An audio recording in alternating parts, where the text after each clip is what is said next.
What if everything we think we know about history is missing entire chapters, hidden not in dusty books, but beneath the very ground we walk on? Picture this: deep below bustling cities, quiet farmlands, and forgotten forests lie structures so strange, so seemingly impossible, they've left experts scratching their heads for centuries. These aren't just ordinary caves or tunnels, they're architectural puzzles, geological oddities, and relics of civilizations that challenge the timelines we've been taught. And today, we're pulling back the curtain on 22 of the most jaw-dropping underground formations that, by all accounts, shouldn't exist, and yet, here they are, waiting to rewrite history. Think about the last time you stood on solid earth. It probably felt dependable, predictable, but what if that ground beneath your feet held secrets so extraordinary, they'd make you question reality itself? Across every continent, from the scorching deserts of South America to the misty highlands of Europe, there are underground networks that defy explanation. Some were carved with precision that rivals modern engineering. Others appear to be natural, except they follow patterns that geology can't justify. And then there are those that seem to serve no purpose at all, or at least none that we can yet understand. These places aren't just anomalies, they're invitations to explore the gaps in our knowledge, to wonder who or what might have left them behind. This isn't just a journey through dark passageways and echoing chambers. It's a detective story, one where every twist reveals another layer of mystery. Were these places built by ancient cultures with lost technology? Could they be the work of forces we haven't yet discovered? Or are they evidence of something even more extraordinary? As we venture into these subterranean enigmas, you'll hear the wildest theories, from forgotten advanced societies to natural phenomena that bend the rules of science. But one thing's for certain: by the time we're done, you'll never look at the ground the same way again. So, are you ready to step into the shadows and uncover the truth? Let's begin. Deep beneath the rolling hills of Cappadocia, Turkey, lies a labyrinth so vast it could swallow an entire town, and once did. The Derinkuyu underground city isn't just a few tunnels or hidden rooms. It's a sprawling, 8-level metropolis carved entirely by hand into volcanic rock, reaching depths of over 200 feet. Picture thousands of people living, worshipping, and even tending livestock underground, all while invaders marched unknowingly above them. But here's what really baffles archaeologists. Every detail, from the ventilation shafts that supplied fresh air to the intricate network of corridors and staircases, was engineered with precision rivaling modern architecture, all without blueprints, machinery, or even written records to guide the builders. The scale alone is staggering. Think of 18 stories stacked downward into the earth, with rolling stone doors weighing half a ton each, designed to seal off passages in an instant. There were wineries, chapels, even communal kitchens, proof this wasn't just a temporary hideout, but a fully functioning society. And yet, despite centuries of study, no one knows exactly who built it or why. Some scholars point to the Hittites around 3,000 years ago, while others argue it was early Christians fleeing Roman persecution. But neither theory fully explains how ancient people mastered such advanced acoustics to prevent echoes in tight spaces, or how they calculated airflow to keep torches lit and lungs filled in windowless chambers hundreds of feet below ground. Then there's the eerie coincidence that Derinkuyu isn't alone. Over 200 similar underground cities dot Cappadocia, many connected by miles of tunnels. Were they all part of a single, forgotten network, a refuge for an entire civilization, or perhaps something even more extraordinary, a relic of a culture that understood the Earth's secrets in ways we're only beginning to uncover. What's certain is this: Derinkuyu stands as a humbling reminder that history's greatest mysteries aren't always lost to time. Sometimes they're hidden in plain sight, or rather, just beneath it. Just when you thought underground wonders couldn't get more astonishing, Poland's Wieliczka salt mine shatters all expectations. This isn't some dim, dusty tunnel. It's a shimmering underground kingdom where every wall, floor, and ceiling glows with the crystalline beauty of salt. But what truly stuns visitors isn't just the geology. It's the sheer audacity of human artistry. For over 7 centuries, miners didn't just extract salt here. They transformed the very rock they worked into a breathtaking subterranean masterpiece. Chapels with altars carved entirely from salt, intricate statues of saints, even chandeliers whose crystals are made of dissolved and recast salt, all hidden beneath the Earth's surface. Imagine descending nearly 1,000 feet into the darkness, only to find yourself standing in a grand cathedral where every surface sparkles, the crown jewel. The Chapel of St. Kinga, a space so vast it could hold hundreds, with detailed reliefs depicting biblical scenes, all painstakingly chiseled by miners into the salt walls. The floor tiles salt, the candlesticks salt, even the crystals dangling from chandeliers are salt, carefully dissolved and reformed to mimic glass. This wasn't just decoration, it was devotion. Many believe the miners, facing the daily dangers of collapse and suffocation, carved these spaces as acts of faith, pleading for protection from the saints they immortalized in stone. Yet there's another layer to the mystery. Some historians argue these carvings weren't just spiritual. They were a defiant celebration of human ingenuity. In an era before electricity, miners worked by lantern light, yet their carvings show an almost supernatural understanding of salt's properties. They knew how to polish it to a mirror shine, how to sculpt it without cracking, even how to harness its natural humidity resistance to preserve their work for centuries. And here's the twist: much of this wasn't commissioned by kings or bishops. It was created by ordinary laborers, turning their workplace into a testament to what hands and imagination could achieve.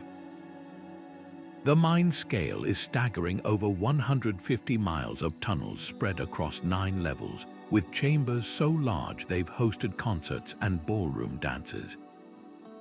But perhaps the most haunting detail: the mine's air is so pure, so infused with salt microparticles, that it's now home to a subterranean sanatorium treating respiratory illnesses. A place once filled with backbreaking labor has become, improbably, a place of healing. From toil to transcendence, the Wieliczka salt mine doesn't just challenge our ideas of what a mine should be, it redefines the very relationship between work, art, and the earth itself. Beneath the lush jungles of Vietnam lies a hidden world so narrow, so treacherous, that even the bravest would hesitate to enter, yet thousands did, not just surviving but thriving in the darkness. The Kuyu tunnels stretch like an underground spiderweb, covering over 120 miles of tightly packed earth, some passages so small they require crawling on hands and knees. But this wasn't just a maze, it was a lifeline, a battlefield, and a testament to human ingenuity under unimaginable pressure. During the Vietnam War, these tunnels became the heart of guerrilla resistance, sheltering soldiers, storing supplies, and even housing makeshift hospitals, all while American troops walked unknowingly above them. The sheer audacity of their design still stuns historians. Imagine living for months in a space barely wider than your shoulders, where every breath could betray your location. To avoid detection, entrances were camouflaged beneath termite mounds or submerged underwater, requiring divers to navigate hidden passages. Air vents, disguised as natural anthills, dotted the jungle floor, while bamboo pipes siphoned smoke from underground kitchens away from prying eyes. But the most chilling innovations were the traps, spiked pits, swinging log battering rams, even poisoned stakes, all crafted from scavenged materials like salvaged artillery shells and bicycle parts. These weren't just defenses, they were psychological weapons, turning the earth itself into an unpredictable enemy. Yet survival here demanded more than just clever engineering. Soldiers adapted to a life without sunlight, their vision sharpening in the gloom, their bodies learning to move soundlessly. Some tunnels were widened just enough to allow pregnant women to pass, as entire families lived below ground.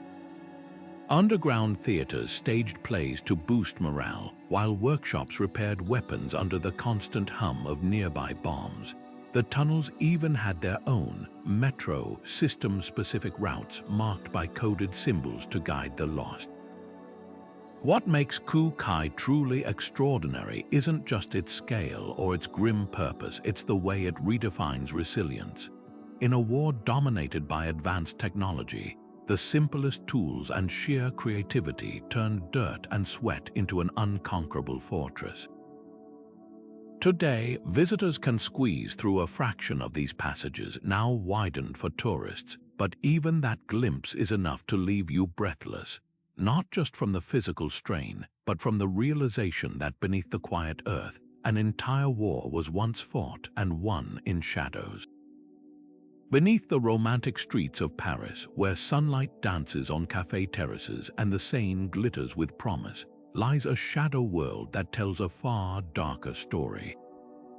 The Paris Catacombs stretch for miles under the city's elegant arrondissements, a labyrinth of tunnels lined with the bones of 6 million souls. But this isn't just a random heap of remains, it's a meticulously arranged spectacle. Skulls and femurs stack like bricks, forming arches, crosses, even heart-shaped patterns, as if death itself decided to become an artist. The effect is chilling, mesmerizing, and oddly beautiful, a stark contrast to the city of love above. The catacombs began as a practical solution to a grisly problem. By the late 1700s, Paris's cemeteries were overflowing, their stench permeating the air, their overcrowded graves leaching into the water supply. Saint Innocents, the city's largest burial ground, had become a nightmare, with corpses stacked 30 deep in some places. Something had to give, so, in a move both pragmatic and surreal, authorities began relocating the dead to abandoned limestone quarries beneath the city. Night after night, bone-laden carts rumbled through the streets, their cargo disappearing into the earth. But what's truly fascinating isn't just the logistics, it's the care taken in arranging them. Workers didn't just dump the bones, they sorted them, stacking skulls in neat rows, weaving tibias into decorative borders, turning mortality into macabre architecture. This wasn't merely storage, it was a statement. The catacombs reflect an 18th century obsession with memento mori, the art of remembering death. Walking through these passages, you're confronted with inscriptions carved into the stone. Arrête, c'est ici l'empire de la mort. Stop, this is the empire of death. Yet there's also a strange reverence here. Some niches hold plaques identifying the cemeteries the bones came from, ensuring these anonymous dead weren't entirely forgotten. Even in darkness, Paris couldn't resist a touch of ceremony. Today, the catacombs draw thrill-seekers and historians alike, their damp corridors whispering secrets of revolutions, plagues, and clandestine gatherings. During World War II, French resistance fighters used these tunnels as hideouts. In modern times, urban explorers dubbed cataphiles still sneak in, hosting illegal parties in hidden chambers. It's as if the catacombs refuse to be just a relic, they pulse with life, defiance, and mystery. To descend here isn't just to see bones, it's to walk through the subconscious of a city that mastered the art of hiding its shadows in plain sight. Imagine standing in a chamber where a single whisper can travel through stone, bouncing off walls with eerie clarity, as if the very earth is listening. This is the Hypogeum of Hal Saflieni, a prehistoric temple carved into Malta's limestone bedrock over 6,000 years ago, long before the pyramids or Stonehenge. Unlike any other underground structure, the Hypogeum isn't just a series of rooms. It's a symphony of sound, a labyrinth where architecture and acoustics merge in ways that still baffle scientists. And the most haunting question isn't just how it was built, but why. The Hypogeum's design is a masterpiece of Neolithic engineering. 3 levels descend into the earth, with chambers mimicking the above-ground temples Malta's megalithic builders were known for.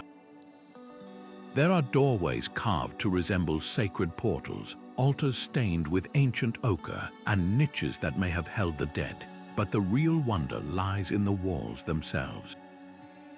Certain rooms amplify sound at specific frequencies, creating resonances that hum through your bones. Speak softly in the so-called oracle chamber, and your voice echoes in a low, vibrating drone that seems to come from everywhere at once. Some researchers believe these acoustic effects weren't accidental. They were central to rituals, perhaps used to induce trances or communicate with the unseen. What's truly staggering is the precision. Without metal tools or written language, builders sculpted curves and angles that manipulate sound waves as deliberately as a modern concert hall. The ceilings arch in ways that catch and amplify whispers, while narrow passages act like natural sound filters. Even more puzzling, the Hypogeum's creators left no records of their methods, just the structure itself, a silent testament to knowledge that somehow vanished. Then there are the paintings, faded red ochre spirals, once vibrant symbols of life and rebirth, still cling to the stone. Combined with the acoustics, they hint at ceremonies where sound, art, and spirituality intertwined. But the Hypogeum's secrets don't end there. In one chamber, a small niche known as the Holy of Holies emits a frequency that matches the human brain's alpha waves, the rhythm of meditation and daydreams. Was this a deliberate tool for altering consciousness, or merely a coincidence lost to time? Modern attempts to replicate the Hypogeum's acoustics have fallen short, proving that its builders understood something we're still piecing together. And perhaps that's the greatest mystery of all, not just the how, but the why. In a world without written history, the Hypogeum stands as a whispered conversation across millennia, its purpose as elusive as the echoes that still haunt its halls. Buried deep beneath the English countryside lies a time capsule of Cold War dread, a city-sized bunker so secret, even most government officials didn't know it existed. The Burlington bunker, codenamed Turnstile, wasn't just a shelter, it was a fully operational underground metropolis designed to keep Britain's government running after a nuclear strike. Picture a subterranean world with 12 miles of roads, offices for 4,000 people, even a pub and a lake fed by natural springs.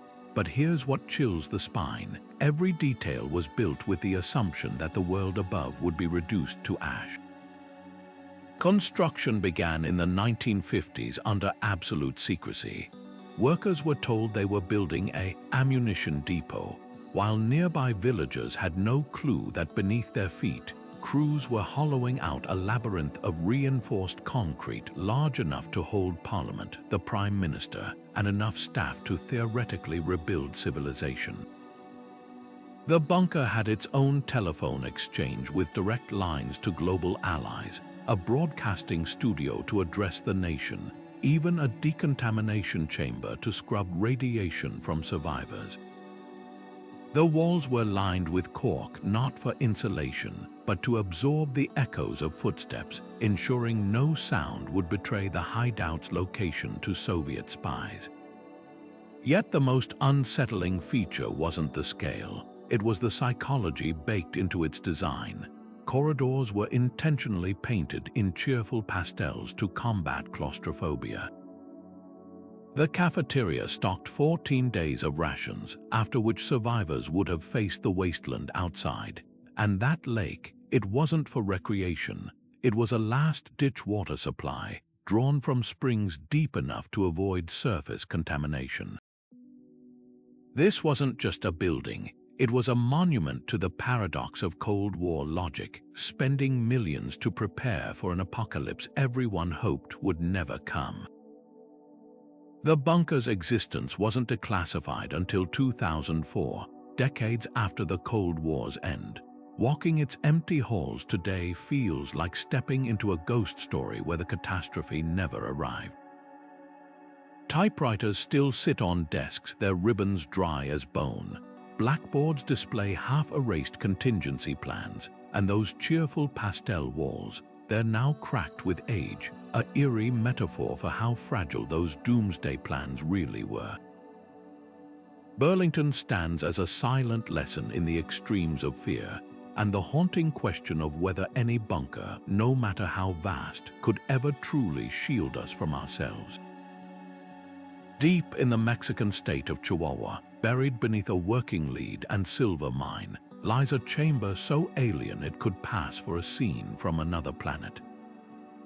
The Naica Crystal Cave isn't just a geological wonder. It's a cathedral of light and stone, where translucent selenite beams the size of ancient tree trunks erupt from every surface, some stretching nearly 40 feet long and weighing over 50 tons. These aren't mere crystals, they're the largest natural crystals ever discovered on Earth, glowing like frozen laser beams in the cave's eternal darkness. But here's the catch. This breathtaking beauty comes with deadly conditions. The air hovers at a scorching 136 degrees Fahrenheit with near 100% humidity, a combination so extreme that unprotected explorers can survive only minutes before their lungs fill with fluid. The crystal's origin story is as extraordinary as their appearance. For 500,000 years, superheated water rich with minerals seeped through the cave's limestone walls, depositing layer after microscopic layer of gypsum. Normally, gypsum forms delicate, thread-like crystals, but Naica had something special, a stable environment where temperatures never fluctuated, allowing the crystals to grow uninterrupted for millennia. Think of it as nature's slowest, most precise 3D printer, adding molecules at a rate so gradual it would take a century for a crystal to widen by the thickness of a hair. The result, pillars of such geometric perfection, they seem sculpted by divine hands. Yet the cave holds even deeper mysteries. In 2008, scientists discovered pockets of liquid trapped inside some crystals' time capsules holding microscopic bubbles of water over 50,000 years old. Analysis revealed extremophile microbes thriving in these tiny prisons, life forms that evolved to survive in temperatures that would cook most organisms instantly. These shadow biosphere discoveries hint at possibilities that redefine our understanding of where life can exist, both on Earth and beyond. The tragedy. Naica's magic may be fleeting. When miners pumped water out to access the cave, they unintentionally halted the geothermal processes that sustained the crystals. Without the scorching mineral baths that birthed them, the giants are now slowly degrading, their surfaces frosting over like aging glass. Visiting today feels like stepping into a myth, a glittering underworld that shouldn't exist, clinging to existence against all odds. The cave forces us to confront a humbling truth. Some of Earth's greatest wonders aren't just hidden, they're vanishing, leaving us to piece together their secrets before they slip back into the dark.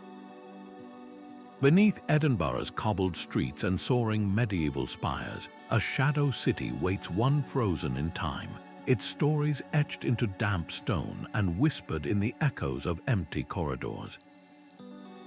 The Edinburgh vaults aren't just forgotten basement rooms. They're a time capsule of the city's gritty underbelly, sealed away for over 2 centuries before being rediscovered like a wound beneath a bandage.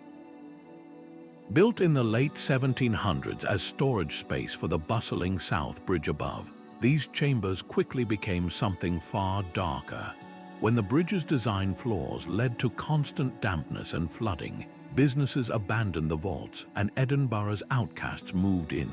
Thieves, body snatchers, even desperate families huddling in the pitch-black recesses. Walking these passageways today, you can almost hear the clamor of their lost world. The scent of old ale lingers where underground taverns once served patrons by candlelight. Crude graffiti carved by residents centuries ago still marks the walls' names, dates, even eerie symbols meant to ward off evil. But it's not just history that haunts these spaces. The vaults have become ground zero for paranormal investigators, with reports of phantom footsteps, disembodied laughter, and the infamous Mr. Boots, a shadowy figure said to lurk in one particular chamber, his presence so palpable that even skeptics leave shaken. What makes these stories so compelling isn't just the ghost tales, it's the tangible history that fuels them. In the 1800s, the vaults were a haven for crime. Body snatchers stored cadavers here before selling them to medical schools, while illegal gambling dens operated behind false walls. Some chambers still bear scorch marks from fires set by inhabitants desperate for warmth. The air feels thick, not just with moisture, but with the weight of untold suffering. Yet the vaults also hide quieter mysteries. Archaeologists have found children's toys, delicate porcelain teacups, even remnants of handmade candles, hints of ordinary lives persisting in extraordinary hardship. This duality is what chills the most. The same room might have hosted a raucous tavern night one evening and a grieving family's vigil the next. Modern explorations reveal even stranger details. Infrared cameras pick up cold spots in areas where no drafts exist. Visitors report sudden drops in temperature, their breath visible in spaces where humidity should make it impossible. And then there's the stone tape theory, the idea that traumatic events might imprint themselves on environments, replaying like echoes. Whether you believe in ghosts or not, the vaults force a reckoning with the past's lingering grip. Today, guided tours wind through the chambers, their guides holding lanterns aloft as they recount tales of murder, betrayal, and resilience.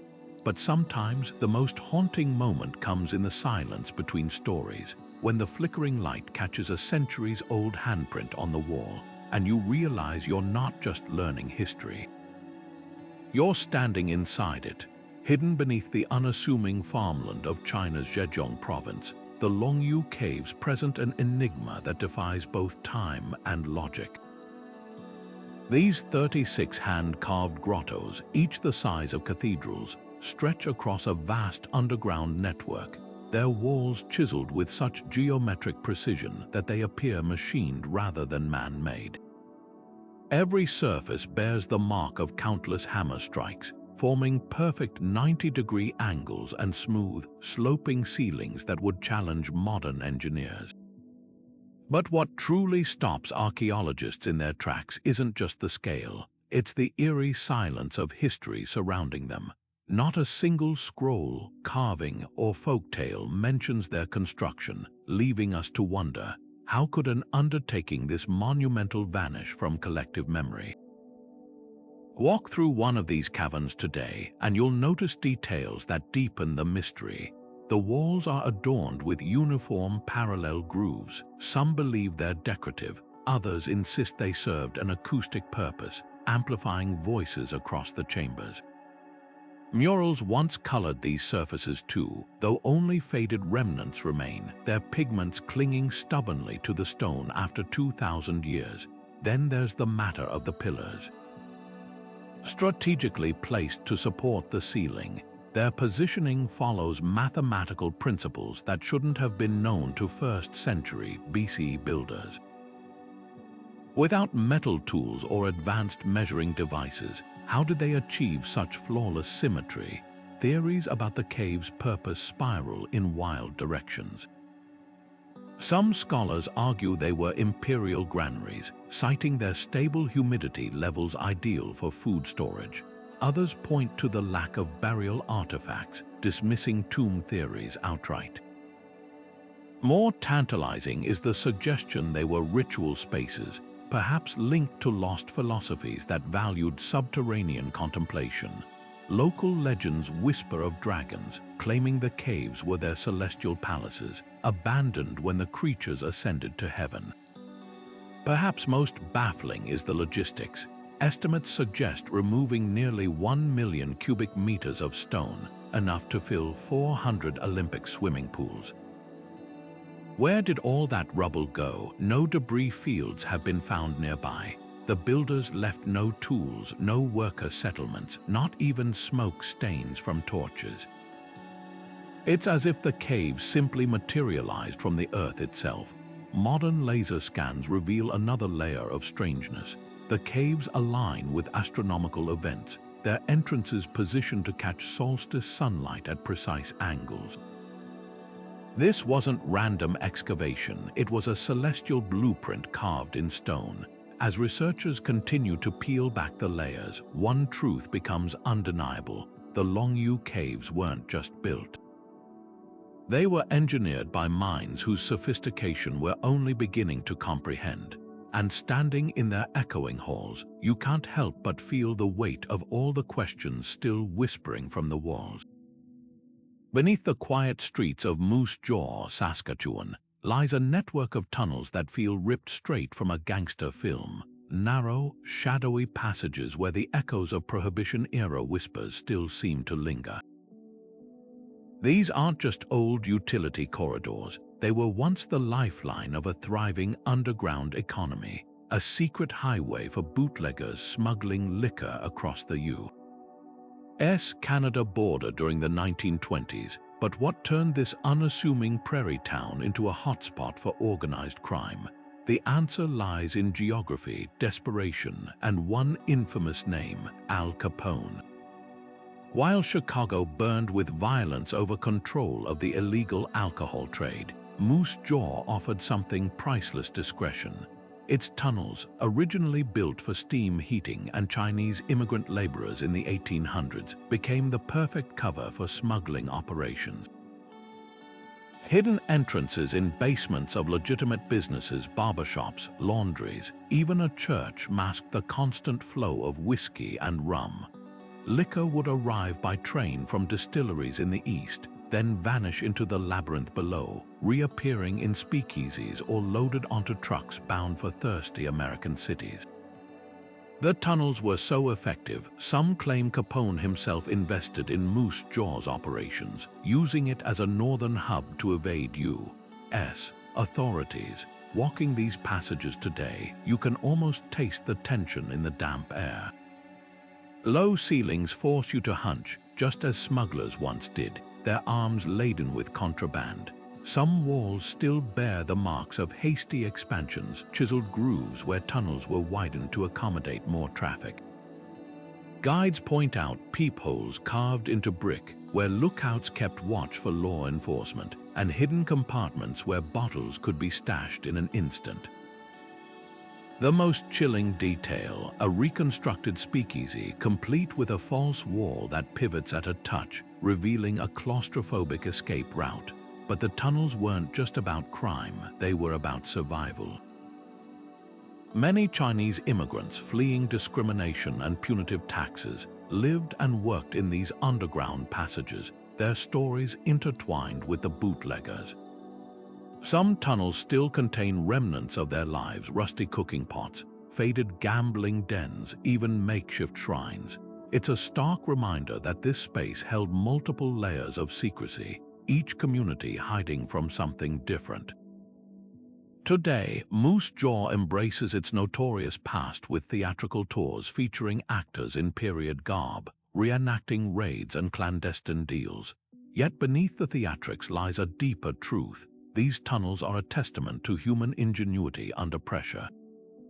They remind us that sometimes history's most rebellious chapters aren't written in grand palaces or battlefields, but in the quiet, determined scrape of a shovel against dirt. carving out a shadow world where the rules above ground simply didn't apply.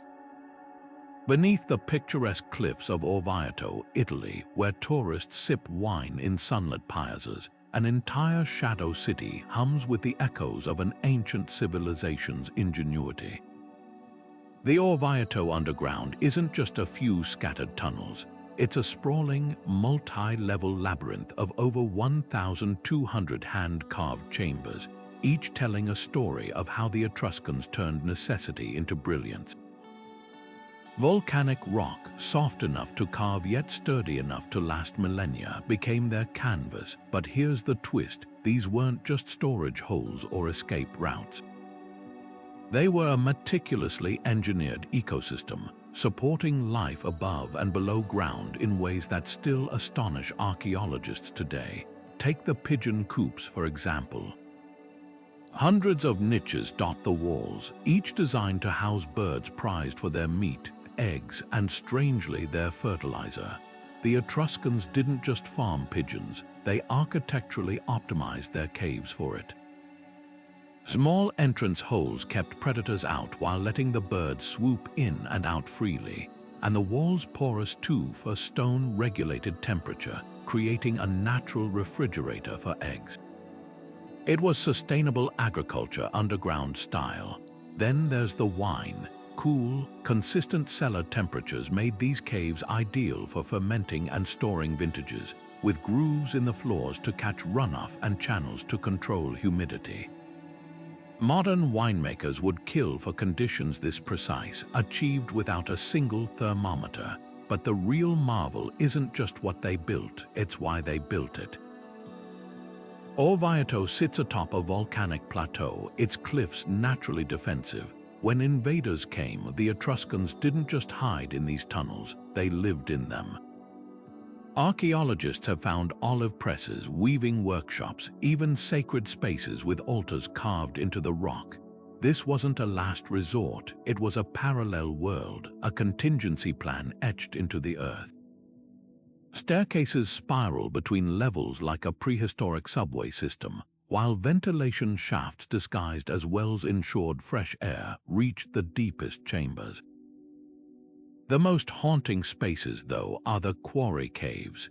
As the city above grew, builders mined stone from below, leaving behind caverns that later generations repurposed.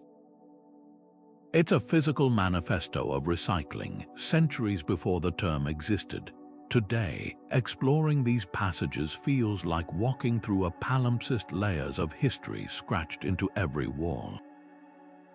Medieval graffiti overlaps Etruscan chisel marks, and Renaissance wine barrels sit where Bronze Age tools once lay. What makes Orvieto's underworld truly exceptional is its continuity. Unlike derelict catacombs or forgotten bunkers, these caves were in near constant use for over 2,500 years. World War II resistance fighters hid here. Renaissance artists stored pigments in the cool darkness. Even now, locals age cheese and mushrooms in the deepest chambers. The Etruscans didn't just carve caves, they engineered a timeless toolkit for survival, proving that sometimes the most advanced technology isn't about moving forward. It's about digging deeper, deep in the arid deserts of New Mexico, where the sun bakes the earth into a cracked mosaic, lies a hidden world so vast it defies the very logic of the landscape above. The Carlsbad Caverns aren't just caves, they're a subterranean empire, a labyrinth of chambers so enormous they've been called the Grand Canyon with a roof. At its heart lies the Big Room, a single cavern stretching over 8 acres, its ceiling arching high enough to swallow a 12-story building. To stand here is to feel microscopic, dwarfed by stone icicles the size of oak trees and curtains of rock that shimmer like frozen waterfalls. But the real wonder isn't just the scale, it's the paradox. How could something so colossal exist in a place where water, the architect of most caves, is so scarce? The answer lies in patience, a slow-motion ballet of chemistry and time. Over 250 million years ago, this was the floor of an inland sea. its waters leaving behind thick beds of limestone. Then sulfuric acid entered the scene.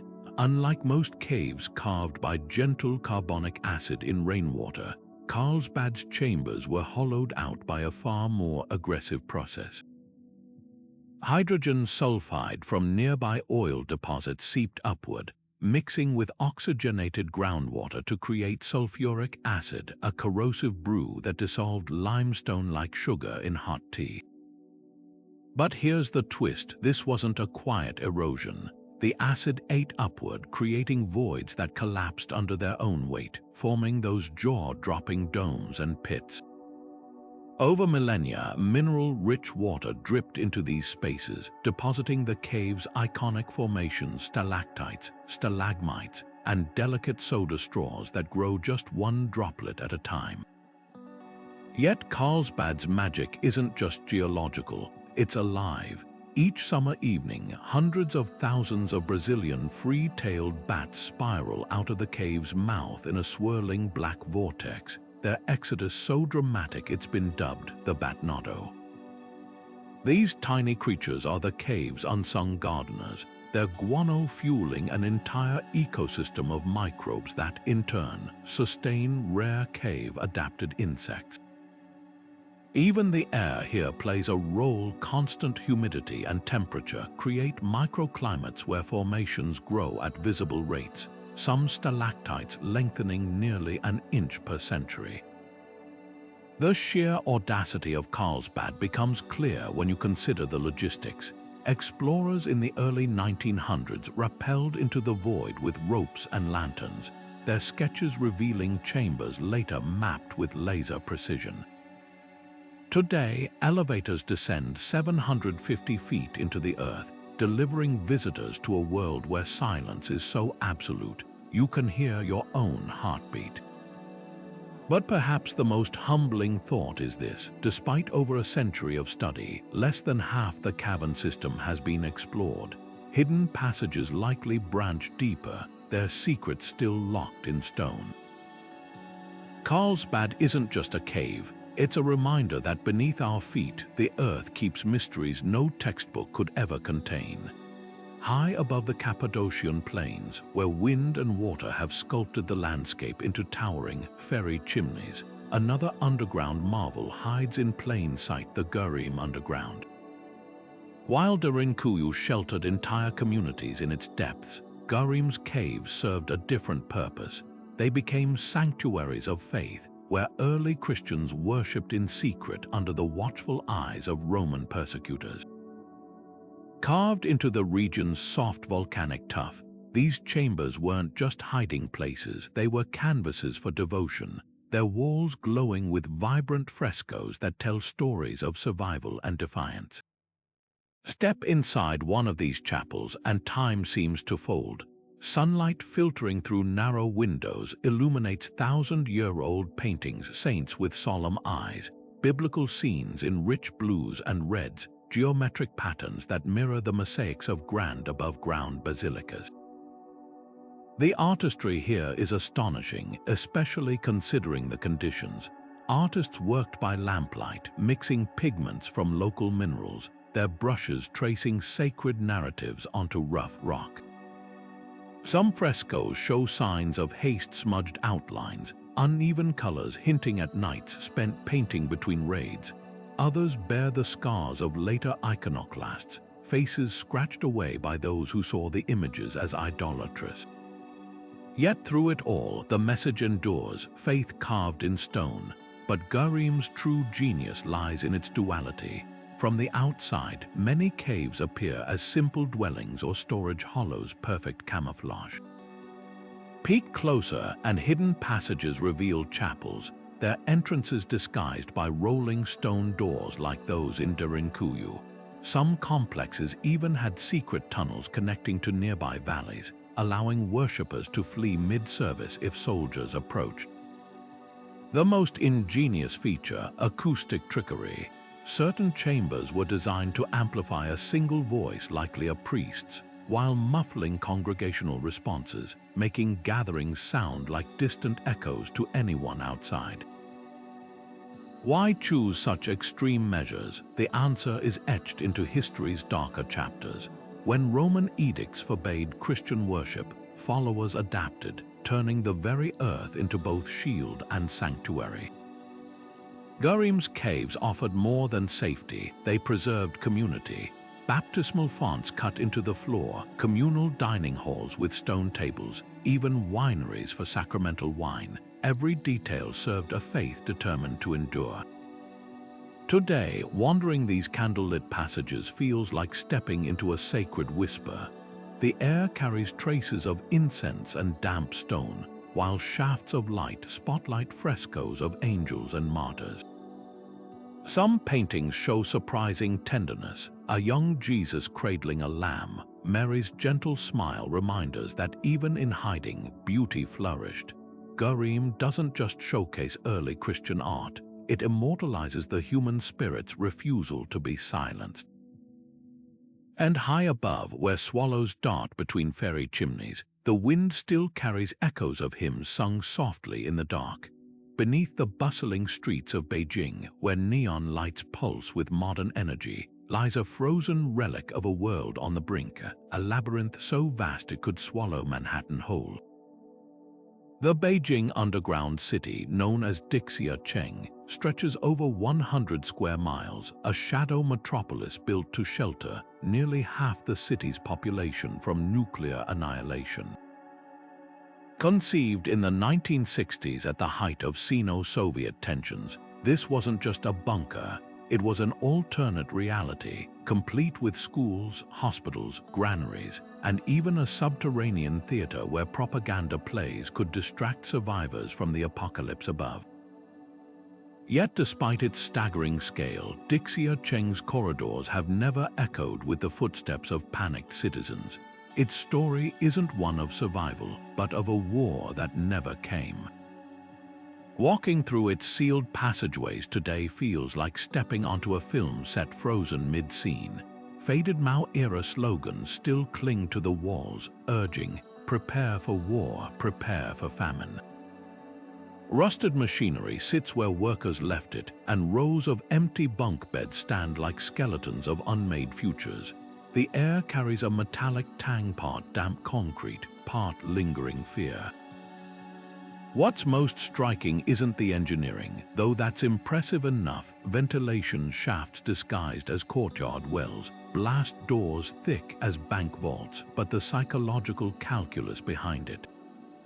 This was a society preparing to vanish underground for years, possibly decades. Grain silos were stocked with rice that could last generations. Workshops stood ready to repair everything from radios to rifles.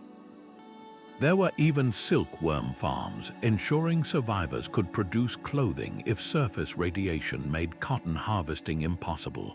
The irony, Dixia-Cheng was rendered obsolete almost as soon as it was completed. By the 1980s, China's rift with the Soviet Union had eased, and the government quietly abandoned maintenance. When Western journalists first gained access in 2008, they found entire sections flooded or repurposed. One tunnel now houses a thriving mushroom farm, its humid darkness perfect for fungi. Other corridors became impromptu housing for migrant workers, their makeshift curtains partitioning Cold War paranoia into domestic spaces. Yet the underground city's true legacy isn't in its unused shelters. It's in the questions it forces us to ask. How do you rebuild civilization when the surface becomes uninhabitable? Who decides which art, which books, which fragments of culture get saved? Dixia-Cheng's planners grappled with these dilemmas, stocking libraries with Marxist texts but leaving no space for traditional poetry. They prioritized pig farms over temples, ration cards over family photo albums. In their urgency to preserve life, they may have forgotten what makes life worth preserving. Today, only a fraction of the complex is open to tourists, its narrow corridors lined with vintage gas masks and yellowed evacuation maps. Guides tell stories of workers who spent years tunneling in secret, some never seeing daylight for months. But perhaps the most haunting detail is this. The city was designed with 90 hidden exits, all leading to landmarks like the Forbidden City or Beijing railway station, a last resort evacuation route for a nightmare scenario. Standing at one of these sealed doorways, you can't help but wonder, if the sirens had sounded, would anyone have remembered which exit led where? Or would millions have been left wandering in the dark, trapped in a maze built to save them, beneath the churning waves of the Bermuda Triangle, where compasses spin and planes vanish from radar? Sonar pulses have revealed shapes that shouldn't exist, massive, symmetrical pyramids resting on the ocean floor like sunken sentinels. These aren't the jagged peaks of underwater mountains. Their smooth, angular contours suggest something far more unsettling. The largest measures nearly 200 meters at its base, 3 times the size of the Great Pyramid of Giza, its edges unnervingly precise despite centuries of ocean currents. But here's the catch: they sit half a mile below the surface, in crushing darkness where no known civilization could have built them. So what are they? The answer depends on who you ask. Geologists offer a cautious explanation. These could be rare examples of seabed formations called carbonate mounds, shaped by methane seeps and mineral deposits over millennia. Yet even they admit the structure's near-perfect geometry defies typical erosion patterns. Then there are the Atlantis theorists, who point to Plato's descriptions of a sophisticated island empire swallowed by the sea. Could these pyramids be the last remnants of its sky-piercing temples? The timing adds fuel to the fire. The formations align with the Younger Dryas period, a cataclysmic era when rising sea levels drowned coastlines worldwide. But the wildest theories orbit around technology. Some researchers note the pyramids' alignment with celestial events, their sides mirroring constellations visible only from certain latitudes. Others whisper of energy vortices, claiming divers near the structures experience equipment malfunctions akin to the triangle's legendary disappearances. A handful of fringe scientists even suggest they're not man-made at all, but alien navigational beacons or power sources, left behind by visitors who understood Earth's magnetic fields in ways we still don't. The truth, evidence remains tantalizingly out of reach. Currents in the region are too violent for prolonged submersible exploration, and sediment samples have proven inconclusive. Even satellite scans can't penetrate the dense layers of marine snow coating the structures. Until someone recovers a carved stone or tool, the pyramids will keep their secrets. What makes this mystery so gripping isn't just the what or where, it's the why here. The Bermuda Triangle already brims with enigmas. Ships found adrift with crews vanished, planes that dropped off radar mid-sentence. If these pyramids are man-made, were they built to harness the area's strange energies? Or do they mark a grave, some long-lost city that thrived before the seas rose? For now, the Atlantic guards its riddles well, but one thing's certain. In a world where we've mapped every inch of the moon, the ocean still holds puzzles that rewrite history with every discovery. Deep beneath the rolling green hills of New Zealand's North Island, darkness gives way to an otherworldly spectacle, a celestial tapestry woven not by stars but by living light. The Waitomo glowworm caves are nature's grand illusion, where thousands of bioluminescent larvae dangle from limestone ceilings like constellations in an inverted night sky. Their blue-green glow reflects off underground rivers, turning the water into a shimmering mirror. It's a scene so surreal, early Maori explorers believed they'd stumbled into the realm of ancestral spirits. But the real magic lies not just in the beauty, it's in the evolutionary ingenuity that makes it possible. These radiant threads are the handiwork of Arachnocampa luminosa, a species of fungus gnat found nowhere else on Earth. Their larvae spin silk nests on cave roofs, then lower dozens of sticky, glowing filaments to trap unsuspecting prey. The light itself is a chemical marvel, a reaction between luciferin enzymes and oxygen in their tails, amplified by reflective crystals in their bodies. But here's the twist: this isn't just a fishing tactic. The larvae can actually dim or brighten their glow based on hunger levels, turning their bioluminescence into a living dinner bell. Scientists recently discovered they're also sensitive to sound. Certain frequencies cause them to flare dramatically, suggesting they might communicate through light pulses in the echoing darkness.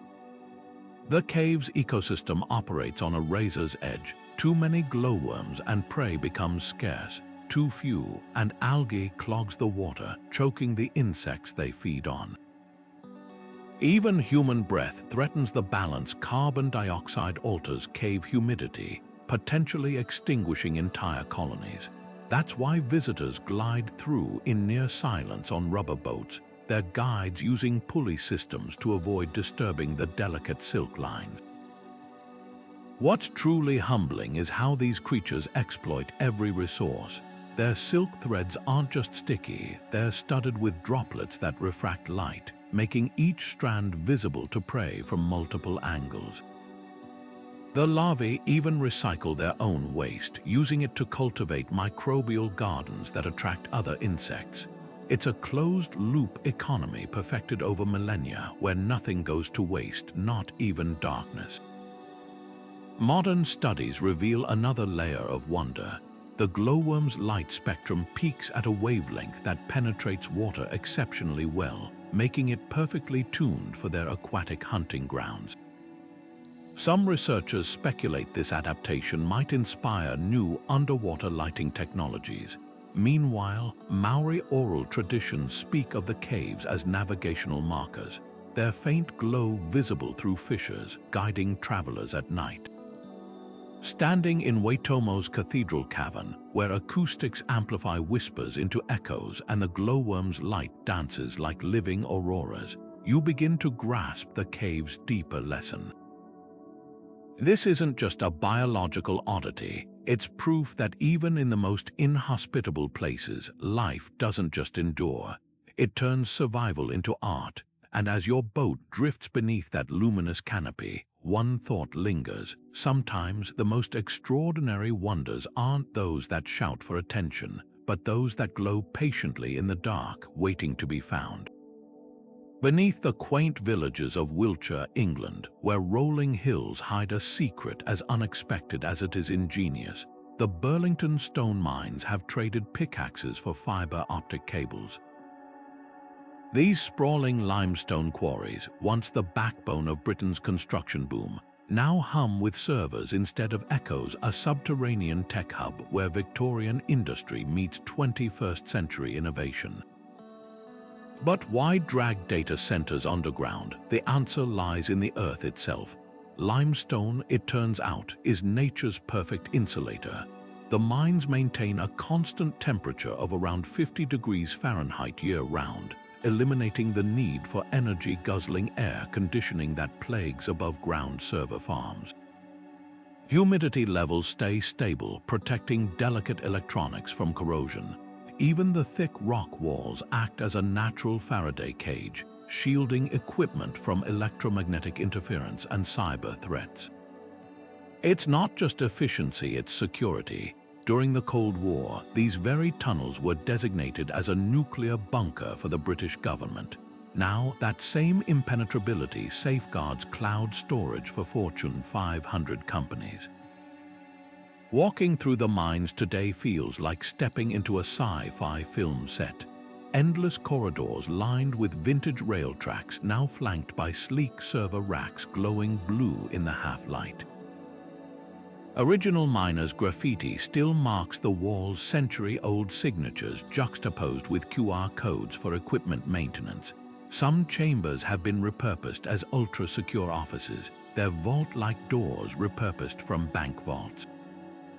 The effect is surreal. Conference rooms where executives debate mergers beneath ceilings still bearing drill marks from 1880. The genius of Burlington isn't just in repurposing space, it's in reimagining value. Where others saw abandoned pits, visionaries saw potential. The mine's natural advantages have attracted everything from film studios seeking soundproof stages to wineries aging champagne in the perfect microclimate. Even the local bat population plays a role, their guano harvested for fertilizer, closing an ecological loop. Perhaps the most telling detail: the mine's original hoist machinery, once used to lift stone blocks, now powers elevators for tech workers.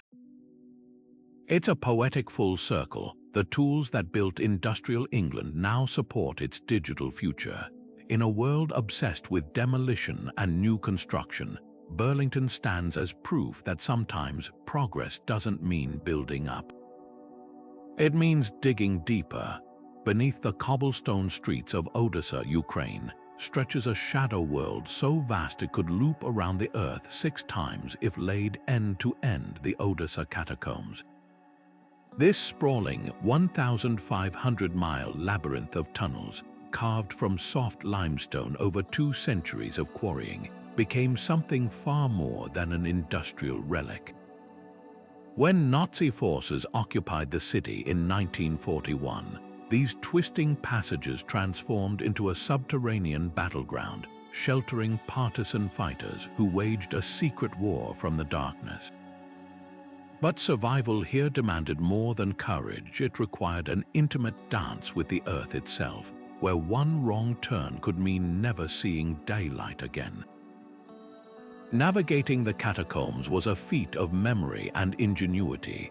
With no maps accurate enough to account for collapsed passages or flooded chambers, resistance fighters developed their own living atlas, a system of chalk marks, knotted ropes, and even breadcrumbs left along frequented routes.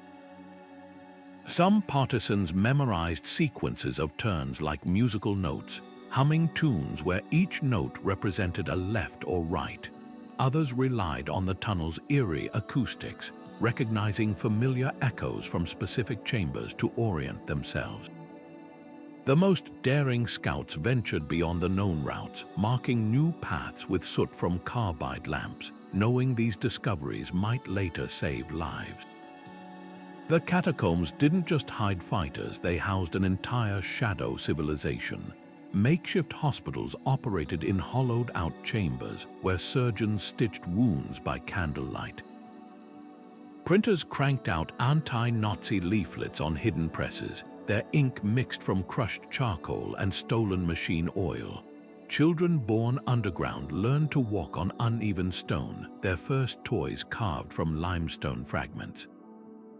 Every resource was scavenged and repurposed. Spent artillery casings became water containers, grenade fragments were reshaped into knives, and fungal growths on damp walls were harvested as makeshift antibiotics. What makes these tunnels extraordinary isn't just their scale, it's how they mirrored the war above. Narrow passages forced fighters to crawl single file, mimicking the covert nature of their operations. Wider chambers became gathering spaces where strategies unfolded like underground theater. Dead ends served as brutal metaphors for failed missions, while newly discovered routes symbolized hope. Even the catacombs' geology played its part. Limestone absorbed radio signals, forcing partisans to communicate through human chains. Yet that same stone muffled footsteps, masking their movements from German patrols scouring the surface. Today, fragments of this defiance linger. Visitors can still see partisan graffiti, stars carved next to tunnel entrances to mark safe zones, or grim tallies tracking days spent underground. In one chamber, a replica of a fighter's hideout remains, its bed a slab of rock draped with threadbare blankets. But the most haunting relic isn't man-made, it's the silence. Stand still long enough, and the absence of city noise creates a vacuum where time seems to pause. In that quiet, you might almost hear echoes of whispered plans, or the phantom crackle of a resistance radio broadcast swallowed by the stone.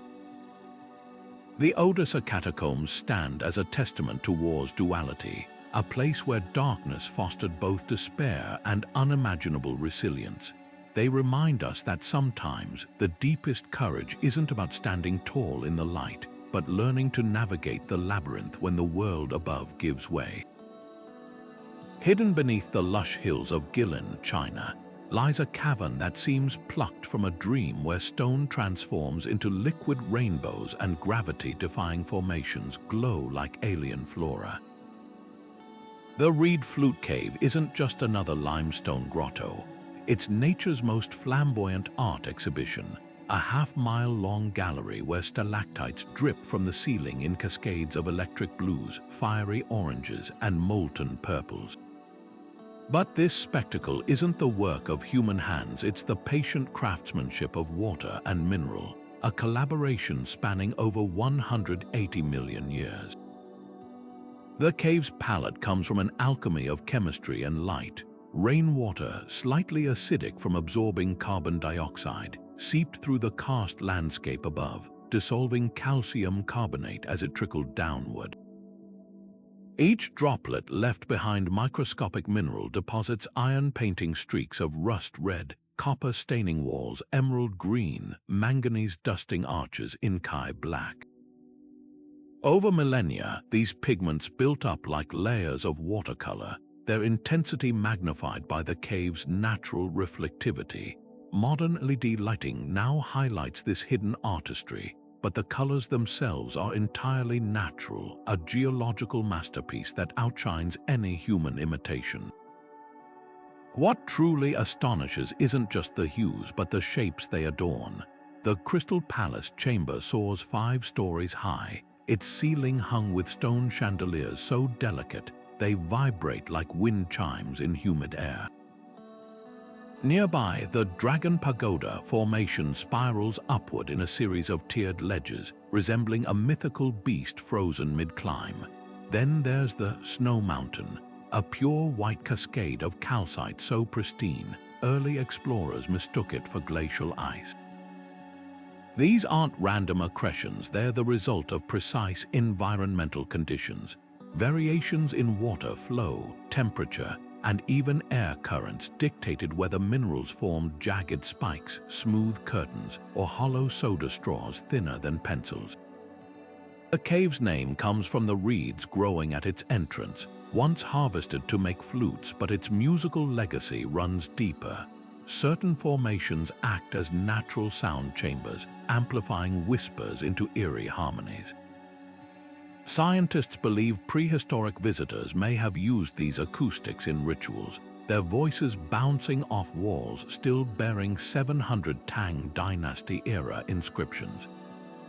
Some charcoal graffiti depicts hunting scenes, others are poems praising the cave's beauty, proving that even 1,200 years ago, humans stood awestruck before nature's handiwork. Modern visitors follow illuminated pathways past formations dubbed the Mushroom Harvest and the Virgin Forest, each turn revealing new surreal tableaus. Guides point out shadows that resemble mythical creatures when hit by light at just the right angle, a phenomenon the Chinese call shadow play, where geology and imagination collide. But the real magic lies in the details. Tiny helictites that twist like corkscrews against gravity, cave pearls rolling in shallow pools, even translucent cave flowers blooming where minerals crystallize on thin threads of gypsum. Reed Flute Cave's brilliance isn't just visual, it's a living lesson in patience. The average stalactite grows just 1 centimeter every 100 years. Those cathedral-sized columns, they've been growing since dinosaurs roamed the earth. In a world obsessed with speed, the cave reminds us that true artistry can't be rushed. It's a place where time itself becomes tangible, and every color tells a story written in stone. In the scorching heart of Australia's outback, where summer temperatures can melt rubber soles and shade becomes a precious commodity, an entire town has done the unthinkable, it's vanished underground. Kuba Pedi isn't just a mining town, It's a subterranean civilization where homes, churches, and even jewelry shops are carved into the earth like modern-day hobbit holes. But this isn't some post-apocalyptic refuge. It's a thriving community that chose to flip the script on extreme weather. Why bake in 50-degree heat when you can live in a cozy 65-degree dugout year-round? The town's name says it all. Kuba Pedi comes from the Aboriginal phrase Kupa Piti, often translated as white man's hole, and holes they are, miners chasing opals, Australia's iridescent national gem, quickly realized the ground that hid their treasure also offered perfect insulation. Early digs were crude, little more than caves with blankets for doors. Today, these spaces have evolved into full-fledged residences, their walls lined with sandstone that naturally regulates humidity. Walk into one, and you'll find all the comforts of a surface home: kitchens with marble counters, living rooms with flat-screen TVs, even wine cellars built into alcoves where the temperature never fluctuates. The only giveaway you're underground, the lack of windows, though some creative residents install light wells or video screens streaming real-time views of the desert above. But Kuba Pedi's real genius lies in its resourcefulness. With no trees to speak of, miners repurposed old mining equipment into furniture, drill bits become chair legs, or carts transform into coffee tables. Water is precious here, so every drop is recycled through ingenious systems that would make NASA proud. Solar panels power air vents that keep the dugouts fresh, while underground gardens thrive under LED grow lights. Even the town's famous opals get in on the act. Waste rock from mining is pressed into bricks to construct new rooms, creating a self-sustaining loop where nothing goes to waste. What's most surprising isn't how people live here, it's why they stay. Beyond the practicality, there's a fierce sense of community forged in the earth's embrace. Locals gather in underground bars where the beer stays perfectly chilled without refrigeration. The Serbian Orthodox Church, carved entirely by volunteer miners, hosts weddings where guests descend a spiral staircase into a candlelit cavern. And every July, the town hosts a golf tournament on a surface course where players chase glowing balls at night to avoid the heat, because in Kuba Pedi, even the absurd becomes normal when you've already turned life upside down. This town challenges every assumption about what makes a place livable. No rivers, no problem water trucks deliver weekly. No trees, artful murals paint the underground walls with forests. The isolation that would break others has bred a culture of radical self-reliance mixed with open-door hospitality. Strangers become neighbors fast when you're all seeking shelter from the same unrelenting sun. Kuba Pedi proves that sometimes the most extreme environments don't just demand adaptation, they inspire a whole new way of being. And as climate change turns more of the planet into furnace-like zones, this dusty outback oddity might just be a blueprint for survival.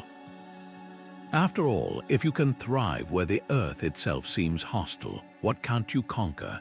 Deep in the French countryside, where the Dordogne River winds through lush valleys, a teenager's dog vanished into a narrow crevice in 1940 and stumbled upon a time capsule that would rewrite our understanding of human creativity. The Lascaux caves aren't just walls daubed with pigment. They're a Paleolithic masterpiece, a swirling menagerie of horses, bison, and stags frozen mid-gallop across the rock for 17,000 years. But what chills the spine isn't just their age, it's their precision. These animals pulse with life, their muscles taut, their eyes alert, as if the artists didn't just paint them but breathed souls into the stone. And here's the twist, they did it all by flickering torchlight in chambers so deep daylight never touched them. Why venture into such darkness to create? The answer might lie in the caves themselves. Lascaux's layout isn't random. The most elaborate paintings cluster in the most acoustically resonant chambers, where chants or drumbeats would reverberate like thunder. Some researchers believe these spaces were ritual theaters where shamans conjured visions through art, sound, and the disorienting dance of firelight on uneven walls. Imagine standing there, the air thick with smoke, shadows animating the paintings as torches sway, creating the illusion of movement. Aurochs might seem to charge, deer to leap, an ancient proto-cinema designed to blur the line between art and reality. Then there's the mystery of the pigments. These artists didn't just crush berries, they engineered their paints. Red ochre was baked to intensify its hue, while manganese dioxide, a toxic mineral, was ground into velvety blacks. They mixed binders like animal fat or plant sap to ensure their work endured millennia. Even more startling, some figures were painted 20 feet above the floor, suggesting scaffolding or collaborative efforts. This wasn't doodling, it was a sacred craft passed down through generations. But Lascaux's greatest enigma isn't technical, it's narrative. Certain animals appear repeatedly, layered over older paintings in deliberate sequences. A wounded bison lowers its head at a prone human figure, a hunting tale, a warning, or perhaps something more abstract like seasonal cycles or celestial events. The cave's shaft of the dead man scene, with its bird-headed figure and rhinoceros, feels like a fragment of lost mythology, a story we'll never fully decipher. Modern technology reveals even deeper layers. Multispectral imaging has uncovered hidden paintings beneath visible ones, while studies of brushstrokes suggest multiple artists worked side by side, their styles distinct yet harmonious. Some chambers bear handprints, not signatures, but perhaps marks of participation, like signing a collective prayer. Tragically, these wonders are now sealed to the public. Human breath introduced mold that threatened the paintings, forcing archaeologists to create an exact replica nearby. But even copies can't dim Lascaux's revelation. Art wasn't a luxury for our ancestors. It was as vital as fire or shelter, a primal need to make meaning in the dark. Standing before these images, you're not just seeing art, you're witnessing the moment humanity first dared to say, "I was here. I saw, I remembered." And in that flickering torchlight 17,000 years ago, the modern mind was born. Deep beneath the emerald forests of Poland's Sudety Mountains, a gilded secret whispers through the damp corridors of the Zloty Stok gold mine. This isn't just another abandoned shaft, it's a place where history and alchemy collide, where the very rock seems to pulse with tales of greed, desperation, and the eternal quest for immortality. For over 700 years, miners chased veins of gold through these tunnels, but the real treasure might be the legends they left behind. Step inside today, and you'll find more than rusted pickaxes. You'll encounter an underground waterfall cascading like liquid silver and a passage so ominous, locals dubbed it the Tunnel of Death. The mine's golden era began in the 13th century, when prospectors first noticed flecks of precious metal glinting in mountain streams. By the 1600s, Zloty Stok had become one of Europe's most prolific gold sources, its tunnels stretching nearly 200 miles beneath the earth. But the deeper miners dug, the stranger the stories grew. Whispers spread of alchemists descending into the depths, convinced the mine held not just gold, but the elusive philosopher's stone, a substance said to grant eternal life. These proto-scientists toiled in secret chambers, mixing mercury with crushed ore in elaborate furnaces, their experiments leaving toxic residues that still stain the walls today. The infamous Tunnel of Death earned its name from these pursuits. Many who inhaled the fumes here never resurfaced, their bodies allegedly buried in unmarked crevices to hide the failures. Yet the mine's most breathtaking feature isn't its dark past. It's the surreal beauty that emerged when the pumps stopped. As groundwater reclaimed the shafts, it sculpted an otherworldly spectacle, a 10-meter underground waterfall, its mist catching the light like scattered coins. The water's roar echoes through caverns where miners once swung hammers, now transformed into a cathedral of sound and motion. Guides point out how the mineral-rich flow has painted the walls in streaks of ochre and emerald, nature reclaiming the space with its own artistry. Modern visitors can trace the miners' footsteps along eerie rail tracks that vanish into blackness, or peer into the glory hole, a vertigo-inducing shaft that plunges straight down for 20 stories. But the real draw is the alchemy exhibit, where reconstructed furnaces and cryptic manuscripts hint at the mine's dual identity, both economic engine and Renaissance-era laboratory of dreams. Replicas of gold-making recipes reveal how close these experimenters came to disaster, their mercury-laden concoctions more likely to kill than cure. What lingers in Złotostok's damp air isn't just the scent of wet stone, it's the weight of centuries of human longing. Every pick mark tells a story of risk, every scorch mark whispers of obsession. This mine didn't just produce gold, it forged legends that still shimmer in the darkness, waiting for the next curious soul to uncover them. And as your footsteps echo through the tunnel of death, you might wonder, were the alchemists truly wrong, or is immortality simply hiding in stories that refuse to die? From ancient hideouts to natural wonders, these 22 underground formations prove our planet's depths hold stories far stranger than fiction. Each one defies expectations, whether it's the glowworm-lit ceilings of Waitomo, the echoing oracle chambers of Malta's Hypogeum, or the gold-stained tunnels where alchemists once chased immortality. They're not just feats of engineering or quirks of geology.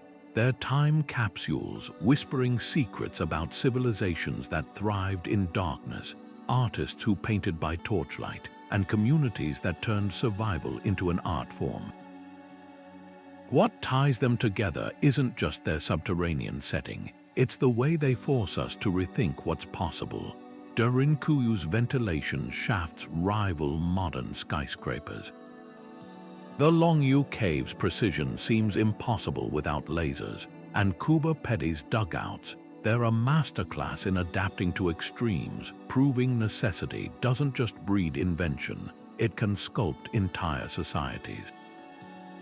These places blur the line between natural and man-made, leaving us to wonder, did humans mimic the Earth's hidden genius, or did the Earth conspire to inspire us? But the real magic lies in the unanswered questions. Who carved the Bermuda Triangle's underwater pyramids? Why did Lascaux's artists risk deep caves to paint?